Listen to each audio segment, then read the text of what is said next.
Class 11 second semester দর্শনের পাশ্চাত্য নীতিবিদ্যা থেকে কিছু গুরুত্বপূর্ণ সাজেশন। 6 নম্বর প্রশ্ন দেখে নেবে। এখান থেকে তোমরা 3 নম্বর প্রশ্ন নিজেরাই লিখতে পারবে। তো আমি এক এক করে বলছি সাজেশনগুলো। এখান থেকে থাকছে 16 নম্বর, আর লজিক থেকে থাকছে 24 নম্বর। তো আমি এবার বলছি পরপর সাজেশনগুলো, তোমরা শুনে নেবে। তার আগে আমি একটা কথা বলে রাখি, তোমরা যখন ইউটিউব থেকে ভিডিওগুলোকে দেখবে, ভিডিওর কোয়ালিটিটাকে 360 করে নেবে, তাহলে দেখবে লেখাগুলো অনেকটা স্পষ্ট আসবে। তো আমি বলছি সাজেশনগুলো তোমরা দেখবে। কর্তব্যের জন্য কর্তব্য করো, ব্যাখ্যা করো।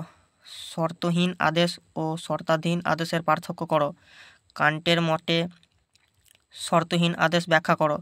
নৈতিক ও অনৈতিক ক্রিয়ার পার্থক্য কী? কান্টের নীতি দর্শনের মূল সূত্রগুলি লেখো। অসংযত পরশোকবাদ বা উপযোগবাদ আলোচনা করো। বাহ্য নিয়ন্ত্রণ কী কী? সুখবাদের গঠন প্রণালী ব্যাখ্যা করো। সব ভালো যার শেষ ভালো, এই নীতি কি নীতিবিজ্ঞানের স্বীকার করে নেওয়া যায়? নৈতিক বিচার কি? নৈতিক বিচারের প্রকৃত বিষয়বস্তু কি?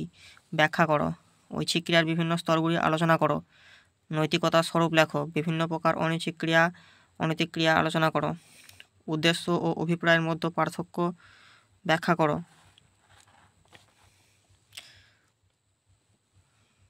নীতিবিদ্যার সংজ্ঞা দাও, বা উইলিয়াম লিলির মতে নীতিবিদ্যার স্বরূপ আলোচনা করো।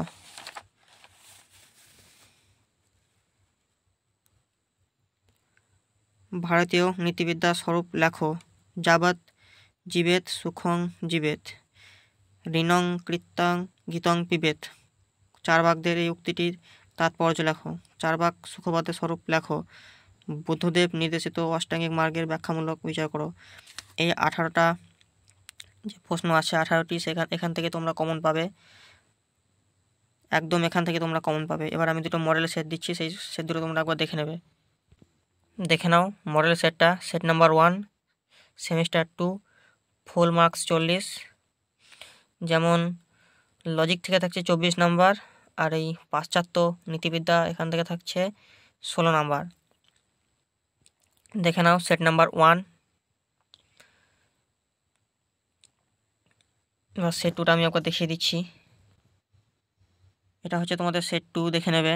একবারে সেম প্যাটার্ন কোয়েশ্চেনের, একদম সেম প্যাটার্ন, দেখে নেবে। দুটোকে আমি একসাথে দেখিয়ে দিচ্ছি।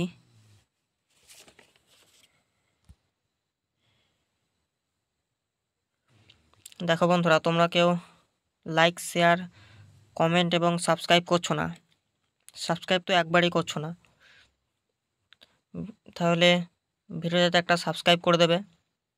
আজকের এই পর্যন্তই। আবার অন্য কোনো ভিডিও নিয়ে তোমাদের সামনে আসবো। ভালো থাকবে, ধন্যবাদ।